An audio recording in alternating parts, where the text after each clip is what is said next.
അഭിനേതാക്കളുടെ പ്രതിഫലം താങ്ങാനാകുന്നില്ലെന്ന് producers association. നമസ്കാരം, കൊട്ടാരക്കര മീഡിയയിലേക്ക് സ്വാഗതം. അഭിനേതാക്കളുടെ ഉയർന്ന പ്രതിഫലം താങ്ങാനാകുന്നില്ലെന്ന ആരോപണവുമായി രംഗത്തെത്തിയിരിക്കുകയാണ് നിർമ്മാതാക്കളുടെ സംഘടനയായ പ്രൊഡ്യൂസേഴ്സ് അസോസിയേഷൻ. പുതിയ നടീനടന്മാർ പോലും ഉയർന്ന പ്രതിഫലമാണ് ആവശ്യപ്പെടുന്നതെന്ന് സംഘടന വ്യക്തമാക്കി. ഇതേ തുടർന്ന് കടുത്ത നടപടിയെടുക്കാൻ ഒരുങ്ങുകയാണ് അസോസിയേഷൻ. വിവിധ സിനിമാ സംഘടനകളുമായി നടത്തുന്ന ചർച്ചയ്ക്ക് ശേഷം സിനിമാ നിർമ്മാണം നിർത്തിവെക്കുന്നതുൾപ്പെടെയുള്ള നടപടികളിലേക്ക് കടക്കാനാണ് അസോസിയേഷന്റെ തീരുമാനം. പ്രതിഫലത്തിന് പുറമെ അഭിനേതാക്കൾക്ക് GSTയും നൽകണം. ആദ്യഘട്ടമായി സാങ്കേതിക വിദഗ്ധരുടെ കൂട്ടായ്മയായ FEFCA വിവരങ്ങൾ ധരിപ്പിക്കും.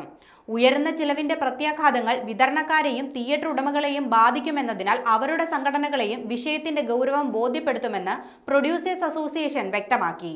അഭിനേതാക്കൾ പ്രതിഫലം കുറയ്ക്കണമെന്നാവശ്യപ്പെട്ട് പ്രൊഡ്യൂസേഴ്സ് അസോസിയേഷൻ താരങ്ങളുടെ സംഘടനയായ അമ്മയ്ക്ക് കത്ത് നൽകിയിട്ടുണ്ട്.